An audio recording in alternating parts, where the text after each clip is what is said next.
रंभ और करम्ब नाम के दो दैत्य हैं। क्या नाम है? रंभ और करम्ब। करम्ब दैत्य हैं ये, करम्ब और रंभ नाम के दो दैत्य। करम्ब का संहार किसने कर दिया? इंद्र ने करम्ब का संहार कर दिया। इंद्र ने करम्ब को मार दिया, क्योंकि करम्ब थोड़ा कमजोर था, इंद्र से मार दिया। रंभ ने कहा यदि मैं भी कमजोर रह गया तो ये इंद्र एक दिन मुझको भी मार देगा, इसलिए मुझको तपस्या करनी चाहिए। और रंभ ने तप किया है। रंभ ने तप किया, किसको प्रसन्न किया? बोले रंभ ने प्रसन्न किया है अग्नि को। अग्नि के सामने बैठ के। ये अग्नि कौन है? मैंने आपको बताया, ये अग्नि मां का ही रूप है, देवी का ही रूप है। अग्नि को साक्षी रख करके महाराज यहां पर इसने तप प्रारंभ किया है। और ये तप बहुत दिनों तक किया, लेकिन उसका कोई फल नहीं निकला, परिणाम नहीं निकला, अग्नि प्रकट नहीं हुए।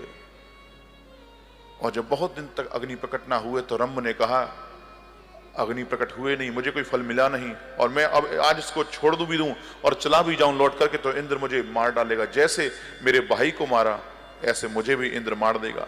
इंद्र के हाथों से मरने से अच्छा है कि मैं अपने आप को स्वयं मार लूं।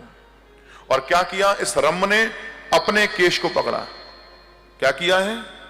रंभ ने अपने केश को पकड़ा और केश को पकड़ करके तलवार ली, और तलवार लेकर के अपनी गर्दन पे चला ही रहा था कि सामने अग्निदेव प्रकट हो गए हैं। बोला अग्निदेव भगवान की। अरे भैया दैत्यराज क्या कर रहे भले आदमी? ऐसा कोई करता है क्या? अपने आप ही अपने को क्यों मारना चाहते हो? बोले भगवान यदि आप ना आते तो काट ही लेता, यदि आप मुझे कोई वरदान नहीं दोगे तो इंद्र मुझे कमजोर समझ करके मार देगा, इसलिए इंद्र से बचाव के कारण मैं आपके लिए ये तपस्या कर रहा था। क्या चाहते हो? बोले मैं तो यही चाहता हूं कि मेरा पुत्र बहुत पराक्रमी हो, वो मेरा पुत्र बहुत पराक्रमी हो, वीर हो, वो ना किसी देवता से मारा जाए, ना किसी मनुष्य से मारा जाए, ना किसी ऋषि से मारा जाए, वो किसी से नहीं मरे। आप मुझे ऐसा पुत्र दीजिए, बहुत पराक्रमी, बहुत बलशाली, जो अपने द्वारा अनेक रूपों में परिवर्तित हो सके, जो अपने रूपों को परिवर्तित कर सके। आप मुझे ऐसा पुत्र प्रदान करें। अग्निदेव ने कहा रंभ तू जिसके ऊपर मोहित होगा, तो जिसके ऊपर मोहित होगा उसी के द्वारा तेरा वो पराक्रमी पुत्र उत्पन्न हो जाएगा। जिस पर मोहित होगा उसके द्वारा तेरा पराक्रमी पुत्र उत्पन्न हो जाएगा। अच्छा ये कथा आपने सुनी नहीं सुनी? नहीं सुनी तो कितना बढ़िया चरित्र फिर तो ये आप लोगों के लिए सुना नहीं है तो। हाँ अब महाराज हुआ क्या? ये रंभ दुनिया में जगह जगह डोला, रंभ जगह जगह डोला ये। और महाराज इसको कौन पसंद आया मालूम है? इसको महिषी पसंद आई। महिषी जानते कौन? भैंसिया।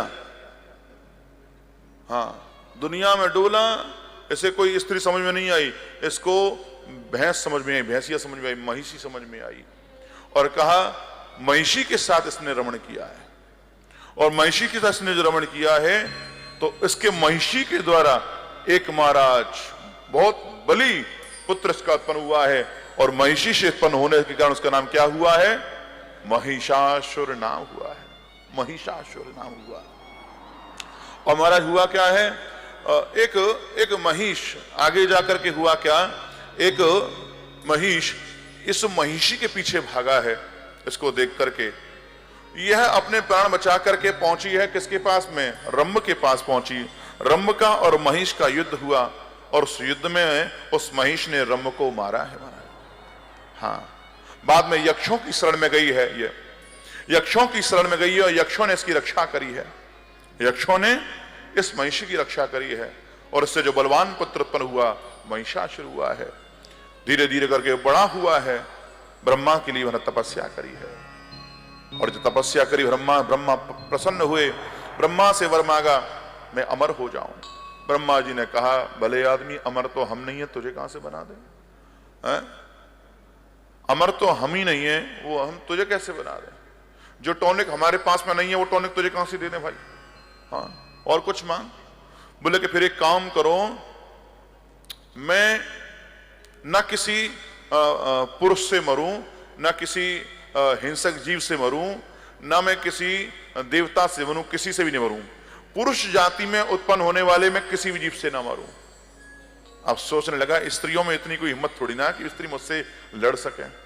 हाँ, स्त्रियों की इतनी ताकत नहीं ना होती है, स्त्री तो स्वभाव से ही अबला होती है, और वो अबला मुझे कोई क्या मार सकती है? नहीं मार सकती है। इसलिए कह दिया मैं किसी भी जाति में, किसी भी योनि में का जो पुरुष जो होता हो मैं उससे ना मरूं। हाँ, और स्त्री में इतनी हिम्मत नहीं कि ताकत नहीं मैं स्त्री से मर जाऊं। ब्रह्मा जी ने कहा तू मरेगा तो स्त्री से ही मरेगा। हाँ, कैसे मरेगा? स्त्री से ही मरेगा। ऐसा वरदान ब्रह्मा जी ने दिया। अब हमारा इस वरदान को पाकर के ये महिषासुर जो है ना, मदान्ध हो गया है, और मदान्ध होकर क्या किया है इसने, महाराज सबको स्थानों से हटा दिया। कुबेर को स्थान से हटाया, यम को स्थान से हटाया है। पहले समाचार भेजा इसने, पहले इंद्र के पास समाचार भेजा है। अपना एक दूत चिक्षुर नाम का दूत है, उसको भेजा है कि जाकर के इंद्र से कहो कि या तो वो आसन को छोड़कर भाग जाए, या तो आसन को छोड़ करके भाग जाए, नतमस्तक हो जाए, या हमसे युद्ध करे। और यदि वो नतमस्तक हो जाता है हमारे सामने तो हम उसे कुछ ना कुछ रोजी रोटी देते रहेंगे, भूखा नहीं रखेंगे। ऐसा लिखा हुआ है। हम इंद्र को भूखा नहीं रखेंगे, वो हमारे पास में आ जाएगा तो हम कुछ ना कुछ देते रहेंगे। लेकिन हम इतने बलशाली हैं, वो हमारे पास में आएगा तो हम ठीक है उसको कहीं ना कहीं नौकरी चाकरी दे ही देंगे। चिक्षुर ने जाकर ये बात कही, इंद्र को बड़ा गुस्सा आया। हाँ, भैंसा कहीं का, भैंसा ही तो है ये, इसका आकार कैसा है? इसका जो वास्तविक आकार है वैसे का ही है। लेकिन जैसा कि इसके पिता ने वर मांगा था क्या, कि वो अपना रूप बदल सके, मुझे ऐसा पुत्र चाहिए जो अपने रूप में परिवर्तन कर सके, तो अपना रूप बदल लेता है। तो कभी राजा भी बन जाता है, तो कभी पशु भी बन जाता है, कुछ भी बन जाता है, लेकिन इसका जो मुख्य रूप है वो वैसे का है। महाराज इंद्र ने जैसी सुना, इंद्र कहा कि तुम्हारे महाराज जो है ना, वो जैसा उनका शरीर है ना वैसी उनकी बुद्धि है। हाँ, कहते हैं ना भैंस की बुद्धि है, इसमें है की बुद्धि है, भैंस की बुद्धि। तो इंद्र ने यही कहा इनडायरेक्टली, इंद्र का मतलब यही है कि तुम्हारे स्वामी कोई अन्न खाने वाले थोड़ी हैं, तुम्हारे स्वामी तो घास खाने वाले हैं। वैसा क्या खाएगा? घास ही तो खाता है। तुम्हारे स्वामी घास खाने वाले हैं, और घास खाने वाले में बुद्धि अन्न खाने वाले जैसी थी ना होती है। हाँ, तो जैसे तुम्हारे स्वामी की बुद्धि है ऐसे तुम्हारी बुद्धि है। इसलिए अपने स्वामी से जाकर कहो युद्ध की तैयारी करें, हम युद्ध करेंगे, और युद्ध में उनको हम पटक मारेंगे। महाराज वो लौट करके दूत आया है, दूत लौट करके आया, वो जो समाचार जो इंद्र ने दिया था वो बता दिया। इधर इंद्र ने सबको बुलाया, किसको? कुबेर को बुलाया है, वरुण को बुलाया है, यम को बुलाया, मंत्रणा करी। सुनो, देखो इस प्रकार से एक दूत आया है महिषासुर का, और महिषासुर ने हमसे इस प्रकार से कहलवाया, हमको क्या करना चाहिए। सभी ने एक मत से कहा हमें युद्ध करना चाहिए, हमें युद्ध करना चाहिए, पीछे नहीं हटना चाहिए। ठीक है, आप सबकी मति मैंने जान ली है, आप सब युद्ध की कह रहे हैं। एक बार मैं गुरु बृहस्पति से भी जान लूं उनकी क्या इच्छा है, वो क्या कहना चाहते हैं। और जब गुरु बृहस्पति को बुलाया गया तो गुरु बृहस्पति ने कहा करिष्यामि ततस्तूर्णम यानं वा दुर्ग संग्रहम विचार्य खलु कर्तव्यम कार्यम बुद्धिमता सदा। देखो, सबसे पहले तो हमको विचार करना चाहिए कि शत्रु में बल कितना है। यदि शत्रु के बल के विषय में पता ना हो और हम उसके ऊपर आक्रमण कर दें, तो यदि कमजोर हुआ तो हमने ज्यादा बल यूज कर लिया, ज्यादा बल का उपयोग कर लिया, तो क्या होगा? हमारा खर्चा ज्यादा होगा। और यदि बहुत बलवान है और हम कम सेना लेकर गए तो हमें हार का सामना करना पड़ेगा। इसलिए पहले ठीक ठीक से जानकारी हमको होनी चाहिए कि हमारे शत्रु में बल कितना है, हमसे ज्यादा है या हमसे कमती है। दूसरी बात, हमें प्रयास करना चाहिए, हमें प्रयास करने से पीछे नहीं हटना चाहिए। लेकिन जरूरी नहीं है हम जो है प्रयास करें, युद्ध करें, युद्ध के बाद में हमको जीत मिले। यहां गुरुजी क्या कह रहे हैं, यहां गुरुजी आदेश दे रहे हैं कि कर्म करो, लेकिन जरूरी नहीं कर्म में तुम सफल भी हो जाओ। कर्म तुम्हें करना चाहिए। हमें सफलता पाने के लिए अपने पूरे उत्साह के साथ में कर्म करना चाहिए, लेकिन कर्म का फल देना देव के अधीन है। हाँ, वही गीता का ज्ञान दे रहे हैं। हाँ, कर्म कर, फल में, फल के चक्कर में थोड़ा फल तो देना मेरे हाथ, भगवान कह रहे हैं तू कर्म कर।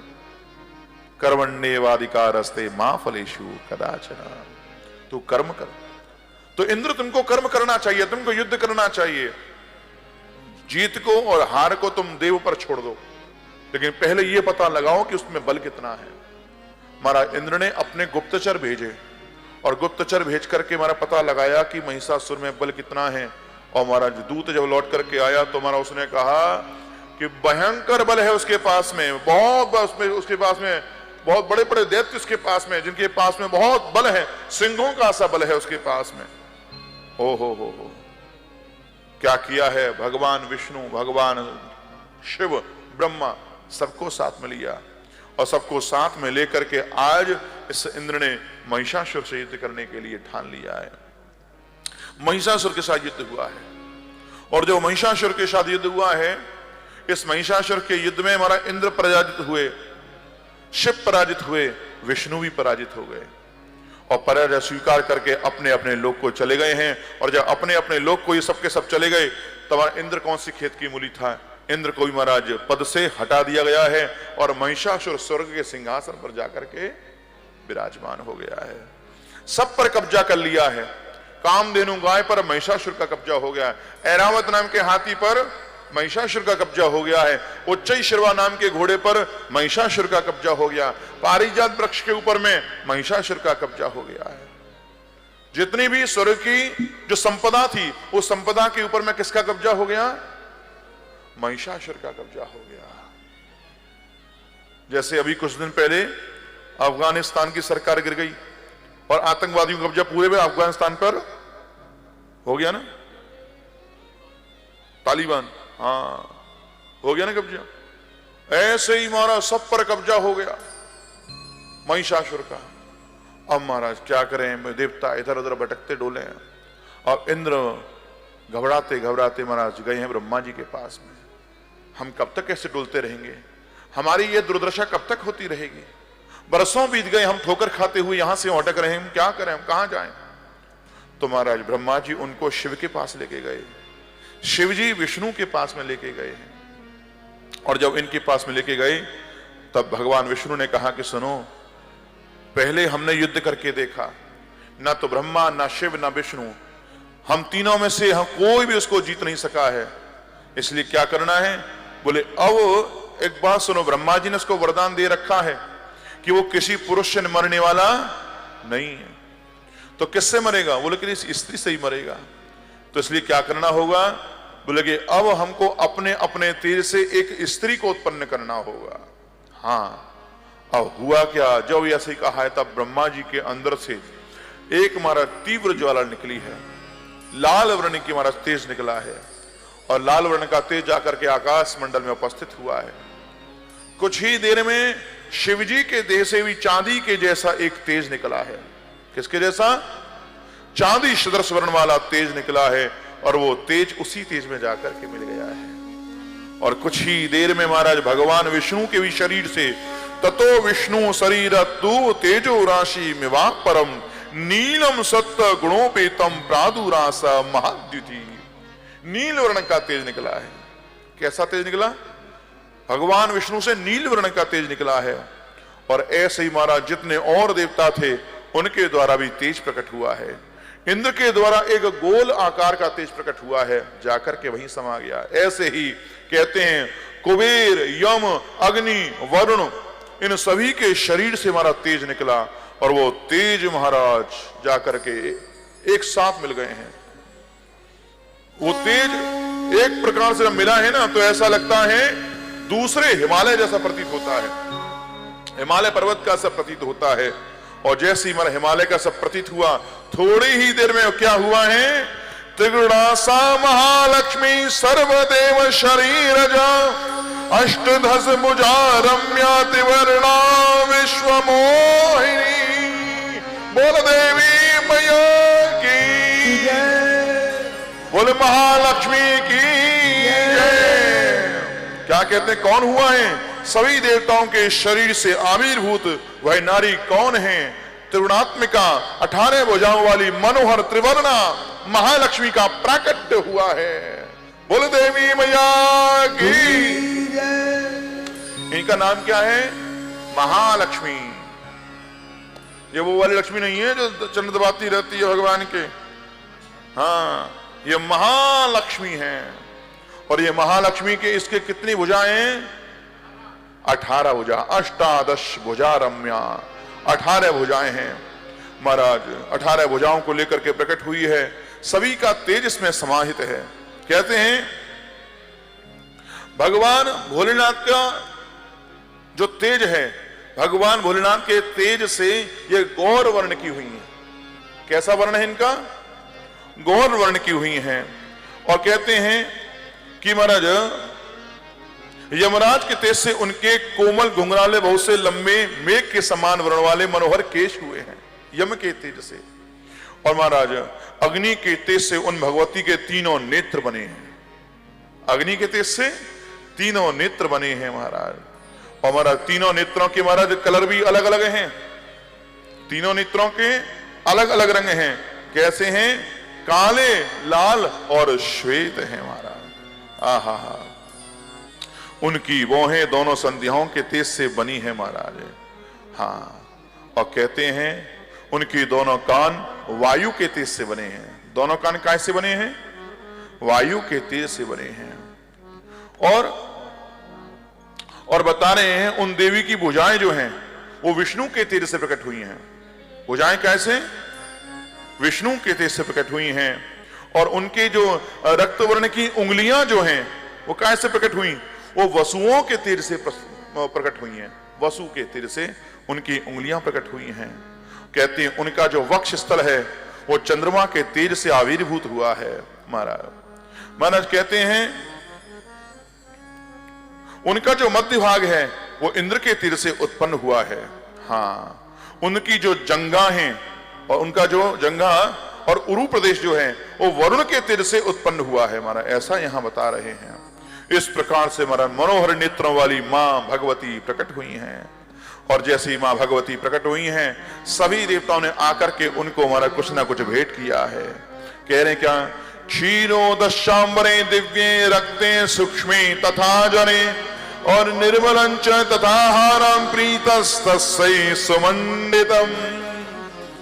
मां भगवती जगदम्बा परम्बा मां महालक्ष्मी को क्षीर सागर ने क्या दिया है? बोले क्षीर सागर ने देवी को रत्न वर्ण के वस्त्र प्रदान किए हैं। लाल रंग के वस्त्र किसने दिए? ये वस्त्र ये समुद्र ने प्रदान किया है। हाँ, और ये वस्त्र ऐसे हैं, ये वस्त्र कभी भी जीर्ण शीर्ण नहीं होने वाले हैं। ये सदा इसी प्रकार से रहने वाले हैं, निर्मल तथा मनोहर रहते हैं महाराज। ये कहा गया है। कहते हैं कि महाराज विश्वकर्मा ने महाराज इनको भुजाओं में धारण करने के लिए बाजूबंद प्रदान किए हैं महाराज। विश्वकर्मा ने भगवान भोलेनाथ ने अपना त्रिशूल दिया है। भगवान भोलेनाथ ने अपना त्रिशूल दिया है। त्वष्टा ने भगवान से लेकर के कौमुदगी गदा दी है। भगवान का सुदर्शन चक्र भी इनके पास में है। भगवान का पांचजन्य नाम का जो शंख है, पांचजन्य नाम का जो शंख है वह भी इनके पास में है। भगवान का धनुष वह इनके पास में है। पाश इनके पास में है महाराज। इनको महाराज देवताओं के द्वारा कमल प्रदान किया गया है। और इस प्रकार से महाराज अपने अस्त्र शस्त्रों को धारण करके भयंकर अट्टहास मां भगवती करने लगी हैं। और पूछा मुझ में तुम्हारा क्या मंगल करूं, तुम्हारा क्या मैं अच्छा काम करूं जो तुमको अच्छा लगे, जिससे तुम्हारा भला हो जाए, अच्छा लगे तुम्हें। तुम्हारा सभी देवताओं ने मिलकर के बहुत लंबी चौड़ी स्तुति करके कहा, हे देवी मां, इस समय महिषासुर नाम का दैत्य है, उसके आतंक से हम सब बहुत परेशान हैं। और उसने अपने आतंक से, अपने पराक्रम से, अपने तीर से स्वर्ग के ऊपर आधिपत्य कर लिया है। तो हे मां, आप हमारी उससे रक्षा कीजिए, क्योंकि ब्रह्मा ने उसको वरदान दिया था किसी पुरुष से उसकी मृत्यु नहीं हो सकती है, किसी स्त्री से हो सकती है, और आप ही वह स्त्री है। हम सब आपकी शरण में हैं। ब्रह्मा विष्णु महेश भी मिलकर के उसका कुछ ना बिगाड़ पाए। अब आप ही हमारा रक्षा कीजिए। और कहते हैं कि महाराज इस प्रकार जब देवताओं की गुहार को सुना महाराज, महालक्ष्मी महाराज प्रसन्न हुई हैं, और महालक्ष्मी काय पे सवार हैं, काय पे बैठी हुई हैं, सिंह की सवारी करती हुई आई हैं, शेर पर विराजमान हैं। बोलो शेरों वाली माता की, सिंह पर सवार होकर के मां जगदम्बा चल दी हैं। और जो मां जगदम्बा चल रही है हमारा भयंकर अट्टहास करती हुई जब चली हैं, तब हमारा जो अट्टहास किया है, ये अट्टहास महिषासुर के कानों तक आया है। अरे ये शब्द काय का आ रहा है, ये अट्टहास काय का है? दूतों को भेजा, पता लगाओ ये कहां से आवाज आ रही है, शब्द कहां से आया है। दूत गए और दूतों ने जाकर के जो मां भगवती का दर्शन किया है, देखते की देखते रह गए हैं। लौट करके आकर के दूतों ने समाचार दिया, महाराज एक कोई देवी लगती है हमें, तो वो कोई स्त्री है जिसकी 18 भुजाएं हैं, बहुत सुंदर उसने मुकुट धारण कर रखा है, मणियों के बाजूबंद धारण कर रही हैं, रक्त वर्ण के वस्त्र धारण कर रखे हैं, सिंह पर सवार होती हुई आ रही है। देखने में बहुत कोमलांगी लगती है, लेकिन लगता है कोप करती हुई आ रही है वो। आज उसको देख करके तो हमको भय लग रहा है, लेकिन महाराज एक बात करें, हमको वो कुंवारी सी लग रही थी, और आप भी कुंवारे, आपका विवाह नहीं हुआ, उनका विवाह नहीं हुआ, और आप भी भयंकर हैं, वो भी भयंकर हैं, जोड़ी बहुत जमेगी। अच्छा, बोले हाँ। तुम्हारा क्या किया है? उस महिषासुर ने अपना दूत भेजा देवी को प्रसन्न करने के लिए, परंतु तुम्हारा देवी ने कहा मैं तेरी इन चिकनी चुपड़ी बातों में आने वाली नहीं है। महिषासुर से कहे आकर के मुझसे युद्ध करे, हाँ मुझसे आकर के युद्ध करे, हाँ, क्योंकि मैंने भी सोच रखा है जो मुझसे युद्ध में जीत जाएगा मैं उसका वर्ण करूंगी, जो युद्ध में मुझसे जीतेगा उसका वर्ण करूंगी। हाँ, अब तो हमारा मंत्रियों से विचार विमर्श किया, महिषासुर ने मंत्रियों से विचार विमर्श किया है, और महिषासुर ने क्या किया है? दुर्धर, दुर्मुख और वाष्कल नाम के दैत्यों को भेजा है। हाँ, इनको भेजा, मां भगवती का इनके साथ वार्तालाप, बहुत लंबा हमारा वार्तालाप है।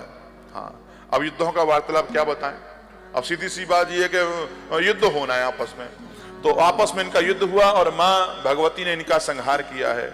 और जब इनका संहार कर दिया, तब इसके बाद में चिक्षुर और ताम्र आए हैं रणभूमि में, और भगवती ने हमारा उनका भी संहार किया है, चिक्षुर और ताम्र का भी संहार किया है। इसके बाद में विड़ालाख्य और असीरोमा को रणभूमि भेजा है। अभी पहले खुद नहीं मरेगा, कोई रावण वाली स्थिति है, पहले सबरे कुल को मरवाएगा। माना इन दैत्यों को भेजा, और मां भगवती ने इनका भी संहार किया है। और जब इन सब को देखा कि ये सब के सब मर चुके हैं, तब हमारा महिषासुर स्वयं रणभूमि में आया है। महिषासुर आया रणभूमि में और आकर के पहले प्रणय याचना करी है। प्रणय याचना यानी कि प्रेम की याचना करी है। मां भगवती से कहा कि अरे तुम तो बहुत सुंदर हो, तुम क्या युद्ध बुद्ध के चक्कर में पड़ रही हो? मैं तुम्हारे सारे जो तुम्हारे अपराध, जो तुमने मेरे सैनिकों को मारा, मेरे मंत्रियों को, सेनापतियों को मारा, मैं सब समाप्त कर दूंगा, सब भूल जाऊंगा। तुम बस एक बार मुझसे प्रसन्न हो जाओ, मेरे प्रेम को स्वीकार कर लो। लेकिन मां ने महाराज जोर से अट्टहास किया है, और जोर से अट्टहास करके महाराज इसके साथ युद्ध हुआ है। भयंकर महिषासुर के साथ युद्ध हो रहा है। महिषासुर भी हमारा कमती नहीं है, कभी महाराज भैंसा बन जाता है, कभी राजा बन जाता है, कभी कोई अन्य पशु बन जाता है, कहीं गायब हो जाता है, कहीं हमारा प्रकट हो जाता है।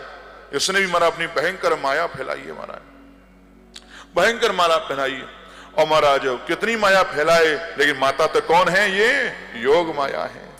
कौन है ये? योग माया। और आज मां ने क्या किया? इस मां ने माना ये घूम रहा था चारों ओर मां को परेशान करता हुआ, और मां ने मारा क्या किया? मां ने अपने पास से इसको पकड़ा, और पकड़ करके महाराज नीचे धरती में गिराया, लेकर के अपना त्रिशूल इसकी छाती पे मारा है। और जो छाती पे मारा है, तो महाराज जब छाती पे मारा तो गिरा है नीचे, और अपने पैरों के द्वारा मां भगवती को मारा, ये अपने चरण मार रहा है। भगवती ने कहा तुम मरने को तैयार हैं, उसके बावजूद भी तुम्हें हाथ पैरों को चला रहा है, अभी तुझे बताती हूं। और मां ने अपने चक्र के द्वारा इसके सर को विदीर्ण कर दिया है, और सर को जैसे ही विदीर्ण किया है, महाराज रक्त ऐसे निकलने लगा जैसे किसी मटके में गेरू से महाराज, गेरू से सना हुआ जल रखा हो और महाराज मटके फूटते ही महाराज गेरू निकलने लग जावे। इस प्रकार से महाराज महिषासुर के सर को विदीर्ण कर दिया है। बोलो देवी मैया की, वैष्णो देवी की, मां भद्रकाली की, महालक्ष्मी माई की, दुर्गात्यानी माई की। इस प्रकार से भगवती का ये चरित्र यहाँ पे हमने श्रवण कराया। महिषासुर मर्दिनी भगवती का नाम पड़ा है।